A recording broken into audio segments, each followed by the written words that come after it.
It's not leaking anymore. As you can see, that sounded slightly funny then. Anyway, I think I'm going a bit high from all the fumes of this degreaser. But anyway, I got given that. Yeah, it's not leaking anymore, so pretty happy with it. I just put oil in the top there. That's what it says to do in the manual, so that it covers that stuff.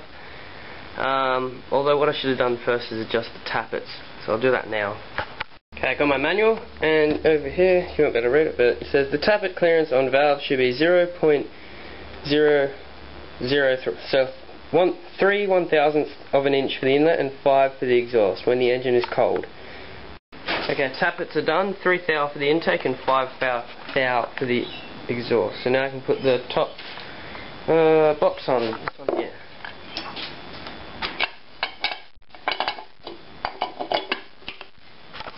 Next, I'm going to put the injector on. I'm just going to find it first, and it's on the bench somewhere. So I'll just give it a quick blow off with the air, and then put it on. Okay, put the injector on and tightened it all up.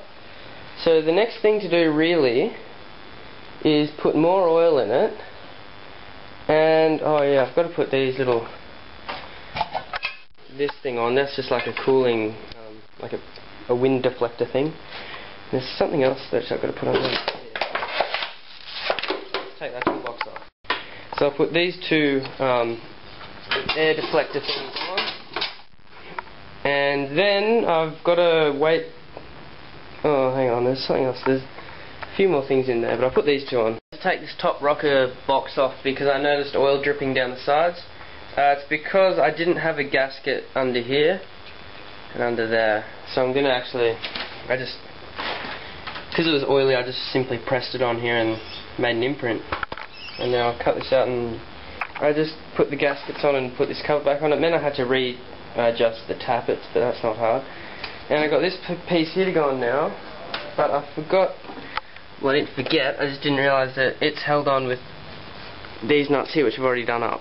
So I mean, I just have to undo them, that's not hard. But you forget these things. With the assistance of brother's friend, got the flywheel on. I think it's in far enough. I hope it's in far enough. There's a bit of a gap, but I just can't quite tell if it can go in any further. I don't think it can actually, because I can see there's like a little lip.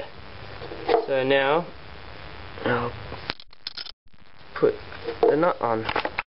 Okay, using the same method but in reverse, I will tighten this nut. And I'm using a spanner that, if you remember back when I made the video about getting all these sockets, my granddad also gave me a few big spanners, and one of them actually fits the nut. Before I put this air cover here on, I'm going to make the exhaust. So what I'm going to do is, that's the old one, I'm going to cut it about there, then somehow make a bracket so that I can put it in this one here. So the exhaust will sort of sit like that. What I'm going to do the exhaust is I've cut that off there.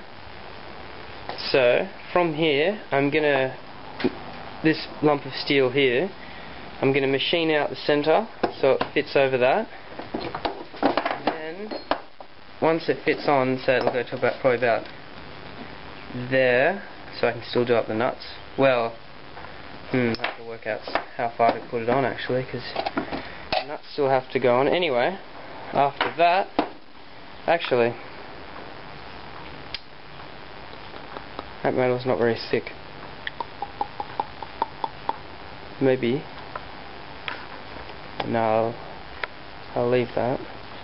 I was thinking I could just cut this off, cut it off down here, then use an angle grinder to flatten it out, then just attach this, but I don't really want to do that. I'd rather keep this on. I just have to think about it a bit more actually. I was just looking around the workshop and I found this bit of pipe here, and that there is so close to going on there. All it'll need out is a couple of millimeters off it. Not even a millimeter, maybe half a millimeter off, and it'll go on. And then from this I'll be able to attach it to this pipe here. I was going to use the lathe to make the inside bigger, but it wouldn't fit. Or it would fit, but it wasn't on center. So what I did is I cut little slots down it, and then I just bent them out and just pushed it in because it's such a close fit anyway. So now, make sure it still goes on here because there's a bit of... I have to put it on two hands. I just got home. I actually went out that afternoon after I made the last video and did that. So you can see it's just got a few inserts. I'll use muffler putty to make it look nice because at the moment it looks pretty crap. Now I'll attach that on. I just put it on and it doesn't quite fit because of the welds, so I've just got to... I tried filing it down but it's just going to take too long, so I'm just going to wait till the morning and then use an angle grinder. Okay, I ground the parts of the exhaust. Oh, I've got to tighten that one up. And also I put this cover on here. Unfortunately I can't get to those two little nuts there, and there's one underneath here which I can't get the screwdriver into, but I'm not concerned with that. So it's about time to start it up. Alright, it's all back together. Now what I do, take it outside, clear a path for it, take it outside.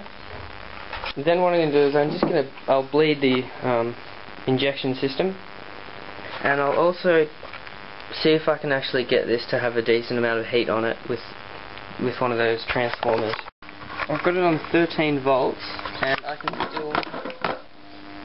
It's been like that for a few seconds, for probably half a minute, and I can still grab onto that, so I don't think this glow plug's going to do anything. I might just get the hairdryer out to start it.